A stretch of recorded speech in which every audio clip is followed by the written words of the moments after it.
The Astros definitely need a bat, but are they really going after the biggest bat on the market? We'll talk about this on a special edition of the Locked On Astros podcast. Jainel Diaz, this is Locked On Astros.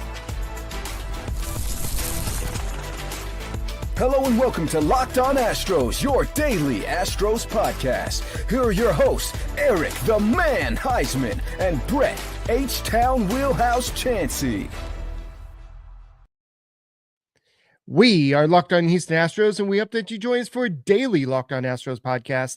My name is Eric Heisman. You can find me on X at Eric Talk Stros. Find the show at Locked On Astros. We are your daily listen, whether it's on YouTube, Spotify, wherever you listen to your podcast. Go and check us out. Make us part of your daily routine.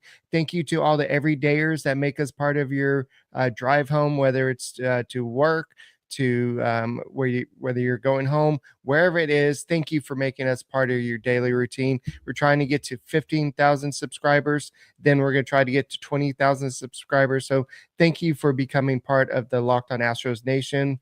Brett and I have been doing this for a combined probably 18 years or something, but thank you for making us part of your daily routine. And with that in mind, I wanted to do a little special podcast with something that I missed before yesterday's show, and definitely something that caught me off guard.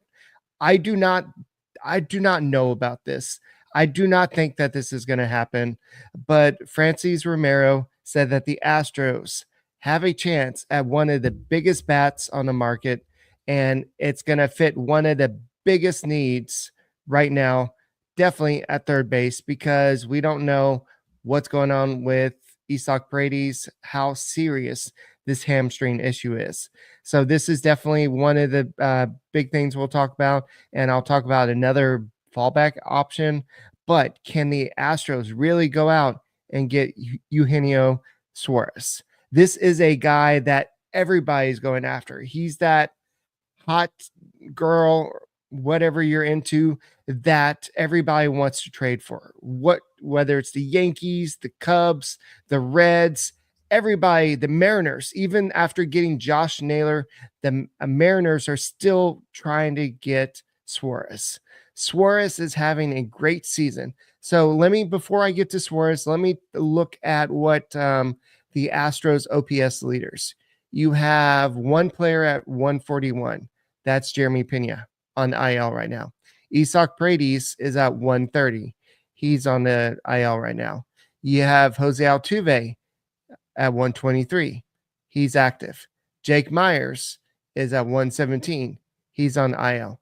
And then you have the rookie sensation, Cam Smith, at 102. So you have two players above 100 OPS plus that are on the active roster. So the Astros need some help offensively. This is something that I think everybody knows. And Dana Brown knows this as well. He's focusing on a left-handed hitter because this is a big need.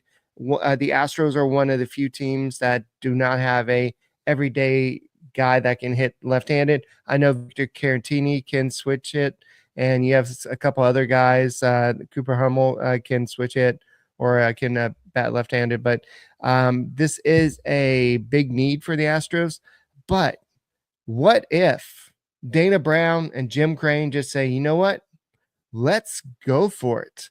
Let's just do it and just take care of a big need, a big deficit for the Houston Astros in 2025, which is home run power. Suarez, he kind of came, I'm not going to say he came out of nowhere. He's been a pretty decent home run hitter, but he's kind of out of his element. Now, back in 2019, he did have 49 home runs with 103 RBIs, batted 271 with a 930 OPS back in 2019. He did have 189 strikeouts back then.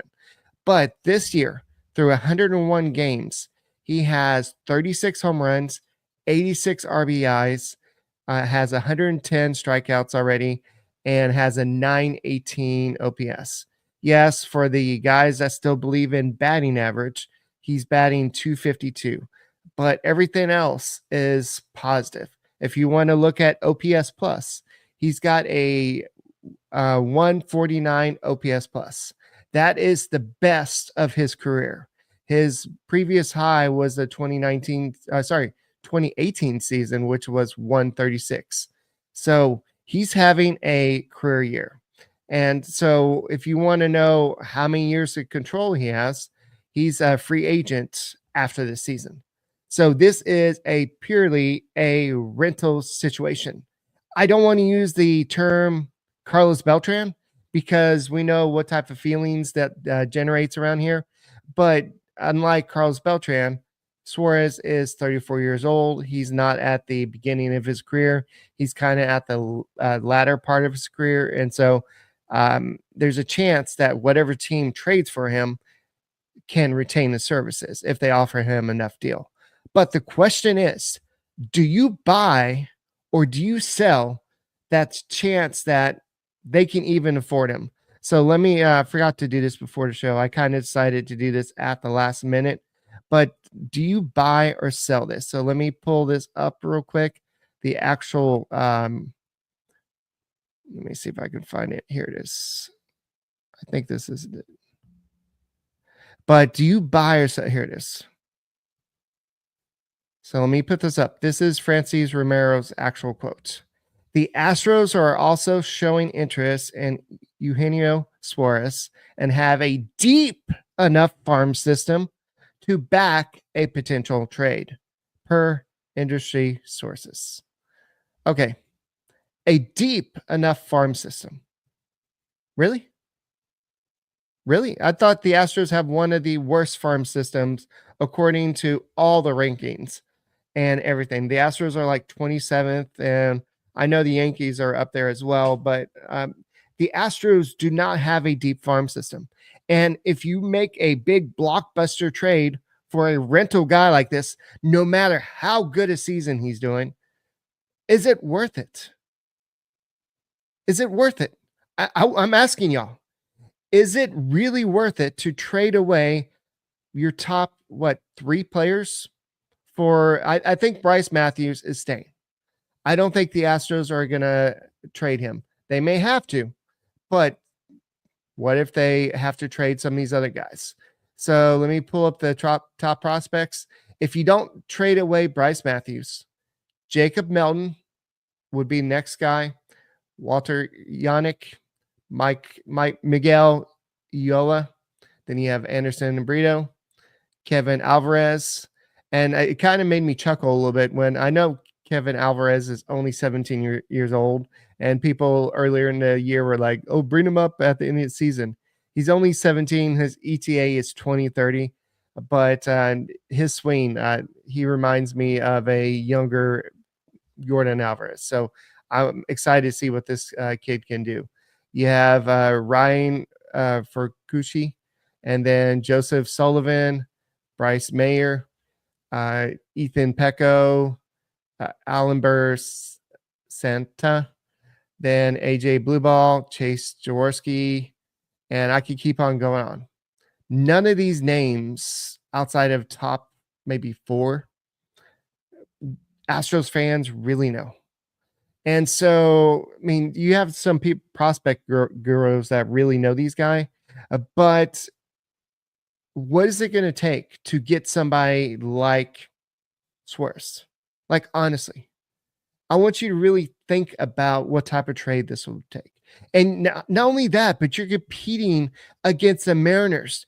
Do you think the Mariners want the team that's 6 games ahead of them? I don't know if the Mariners won or lost yesterday, but do you think that the Mariners want the team that's ahead of them to get a guy like Suarez? No, of course not. So what is it going to take? Is it really worth it? And do you really buy that the Astros have a deep enough farm system to get the top hitter on the market? So, guys, we'll go and continue this conversation next. Thank you for making Locked On Astros podcast your first listen every day. Hey, guys, let's go and talk about FanDuel. FanDuel, what is that? I'm glad you asked. FanDuel is the great thing about it's hot out there. I know in Houston it's getting, I know it's about to rain a lot today, but summer sports is in full swing. And whether you're about baseball, it's under lights, it's getting out on the field, maybe it's about soccer action. FanDuel is the best way about getting the game more exciting, whether it's just betting on what's going to happen with Framber Valdez, how many strikeouts is he going to get in game, how many home runs is Cam Smith or Bryce is right going to get in a game. No matter what the situation, you have same day game parlays, whatever you can bet in the middle of the games, whatever you want to do. It's so easy to use, fast to pay out, and makes even regular season games feel like must-watch events. Whether I'm placing a same game parlay or watching a bet right into ninth inning, FanDuel makes it feel like I'm part of the action. So if you're new to FanDuel, new customers can just bet $5 and get $150 in bonus bets if your first bet wins. Open the FanDuel app today or visit the FanDuel.com app to get started today. All right, guys, thank you for making Locked On Astros podcast your first listen every day. Whether it's on YouTube, go ahead and subscribe to us. Go ahead and make us first listen. Apple, Odyssey, Spotify, wherever you listen to your podcasts, go and check us out. So I know the Astros are looking for a bat. I buy that. I really do buy that. But the Mariners, they have already upgraded. They went out and got Josh Naylor. That is I don't know if it's a big deal. The Mariners did win yesterday. I did see that. So the Astros are now only 5 games up on the Mariners. So the Mariners, they're probably going to up the offer. So my question is this just a smokescreen to get the Mariners to up their offer? We've had this happen before. Maybe we've had players, the Astros are interested, but then the next day they sign with a different team. So is this just a agent move? Hey, can you float the ideas that the Astros are interested in Suarez just to get the Mariners to say, oh no, we can't have this happen. Let's go and up the offer. We got to get Suarez. We can't have him going to Houston. Houston already has 17 players on the IL. We can't have them get reinforcements. We can't have them get a guy that already has 36 home runs. Suarez, by the way, in his last 5 games, has 5 home runs. So just let that sink in, how good this guy is.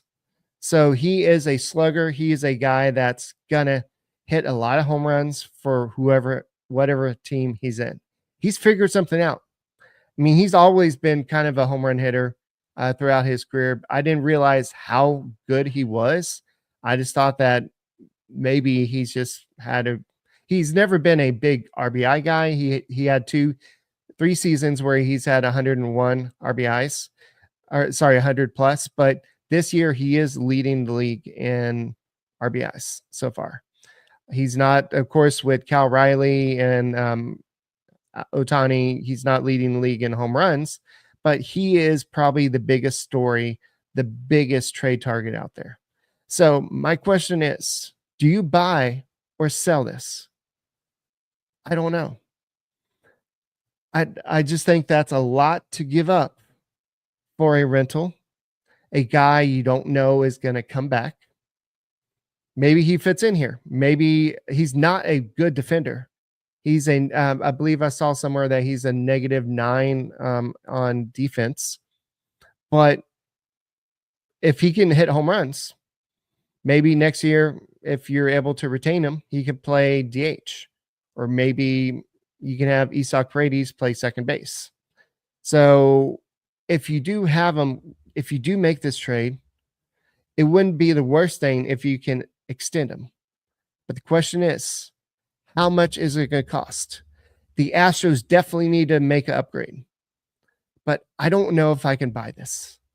I just don't think that they have the prospect, the deep enough farm system to compete. Dana Brown, prove me wrong. If you get Suarez in this lineup, with what they're doing now, I think it's going to be a whole different ball game. This team is all of a sudden going to become unstoppable, inevitable. Definitely, they're going to be that. But I just don't see it happening. You're talking about the best bat on the market.